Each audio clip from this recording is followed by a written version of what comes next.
Magandang araw mga kaibigan. Pag-usapan natin ngayon ang nagkalat na videos sa social media, yung mga adiktos, benediktos, lantaran, naghihit-hit, nagpupulburon sesyon. Nakakabahala na para sa akin tungkol sa bagay na ito. Halos hindi ako makapaniwala na nangyayari yung ganyan na kitang-kita sa social media. Excuse me. Ito, may post si Sas Rogando Sasot. Sabi niya, bakit tila tayong mga Dutertista, DDS, tayong mga Dutertista lamang ang naloloka sa mga nagkalat na video ng mga lantarang nagsiyabs ng live? Lantaran na talaga.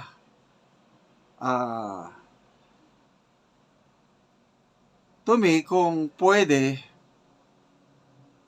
na wag sanang ipahintulot itong mga social media platforms na maipost yung mga bagay na yun. Kasi kung mapapanood yun ng mga kabataan, baka ang isipin ng mga kabataan is normal yung magganon, yung maghitit. At maging curious sila at susubukan din nila dahil nakikita nila eh. Magtatanong ngayon ang isip ng bata, ano kayang pakiramdam ng magganyan?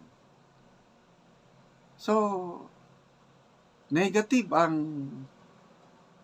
epekto sa mga kabataan pag nakakita ng ganyan. Hindi lang kabataan, kahit mga adult siguro. Baka maisipan nilang subukan. So, ang tanong, ang ating gobyerno ba na ang administrasyong ito, nababahala ba? O baka okay lang sa kanila na normal na lang yun? Kasi, naghihintay ako ng pahayag ba ng any government official o law enforcement agency na ang mandate nila is ito, pagpigil, paglaganap ng pinagbabawal na gamot, na magsalita na tungkol doon kung pwedeng ma-regulate sana.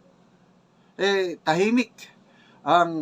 Nakita ko lang nagpo-post nito si Sas Rogando Sasot.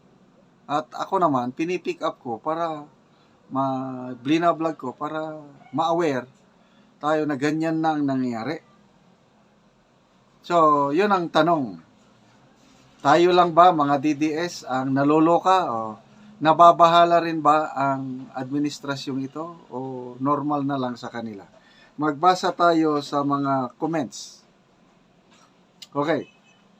Vic V, sabi niya, hindi kasi tayo adiktos.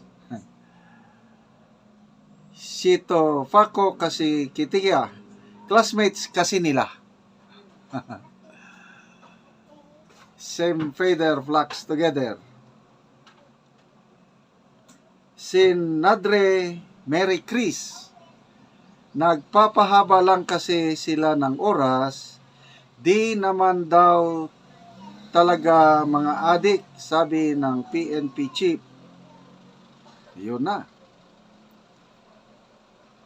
Faith May, sabi niya, kaya nga yung mga kabilang kubol, parang wala lang. Kabilang bukol, alam niyo na. Team Suka at Team Sinusuka. Kabilang kubol. Queen Cab Kenneth, ganyan talaga kapag hindi ka user or pusher, sobrang lala na ng bansa pagdating sa illegal droga. Kaya nga, kababayan, doble ingat, maging aware sa kapaligiran, labas man o loob ng bahay. Walang pinipili ang mga yan, lalo na't nasa impluensya ng droga. Archie Enriquez, kasi tayo lang ang nakaka-relate at nakakaalam ng epekto niyan sa mga buhay natin. Tayo yung mga nakatira sa mga mahirap na lugar na laging nabibiktima ng mga adiktos. Tayo yung may mga kamag-anak at kaibigan na nasisira ang buhay dahil sa pagiging adiktos. Sila kasi mga elitista na kahit maging adiktos sila, hindi nauubos pera nila para magsangla ng TV sa kapitbahay. Big Boss Don, kakampi kasi nila yung mga adiktos at ayaw kasi nilang palabasin na nagmumukhang tama ang mga Duterte. Ito na, nakita ko na kasi sinasabi nila na mas maganda ang kalagayan ngayon. Pagdating sa droga, matagumpay daw ang kampanya laban sa droga ngayon dahil kakaunti ang nalagas na buhay. Yun ang sukatan nila. Kaya lang hindi nila nakikita yung mga tao na bumalik na, nalulong ulit sila sa pinagbabawal na gamot, tapos, yan na lang, sige na lang. Kasi pampahaba ng oras intindihan na lang natin sila. So, ibang-iba nung panahon ni PRRD kasi talagang seryoso. Ibang-iba, magkaiba. So, I don't know anong mangyari sa ating bansa kung ganito magpapatuloy. Tapos tatanungin pa, mamili kayo, yung babalik ba tayo sa horrible times, yung nakakatakot nga panahon, or gusto nyo papunta tayo sa brighter future? Ako, pasaring pa. Horrible times daw, malagim daw nakapanahunan nung panahon ni PRRD. Ngayon daw, bright future at papunta pa sa brighter future. Anyway, nasa taong bayan na yan ang magpasya. Mga kaibigan, salamat sa palagi niyong panonood sa ating channel. Yung income sa ating channel na ito, ginagamit natin pagtulong sa tribong Talaandig. Namimigay tayo ng libreng pako at yero sa tribo para ang mga kawawang kapatid nating Talaandig makapagpatayo ng sariling bahay or ma-repair nila ang sira-sira nilang bahay.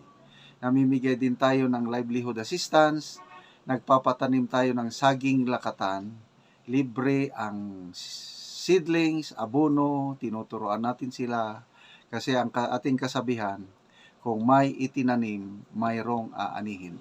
Panoorin nyo ang video na ito, kabalikat kayo sa pagtulong. Salamat sa panonood, lalo na yung hindi nyo pag-skip ng ads.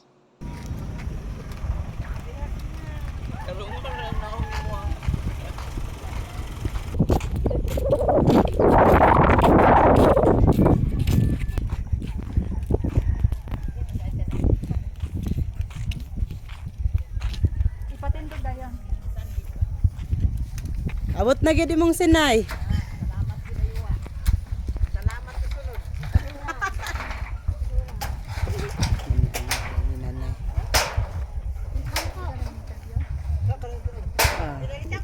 Pwede ikaw, ma'am. Kambas takagi dan man sa ada bikagi kan nakana di nakatagaan ni sir na aka sa musimag. Gabalay.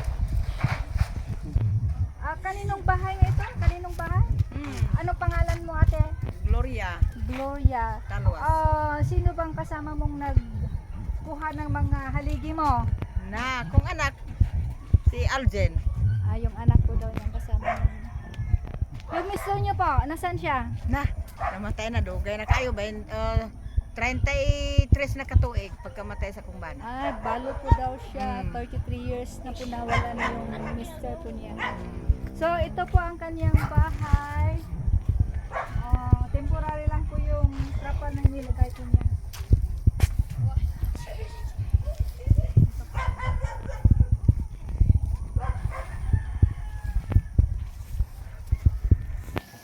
Ati Bidjo. Kuan ha, magpasalamat dayon ka sa kuan ha. Kung kinsa nang hatag ni Muning Yero ha.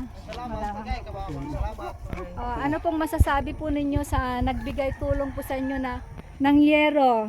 Salamat kaayo sa gihatag sa ako nga tabang sa kuha nga maka kuan ko gato kog balay. Salamat daw po. Daghan kay salamat.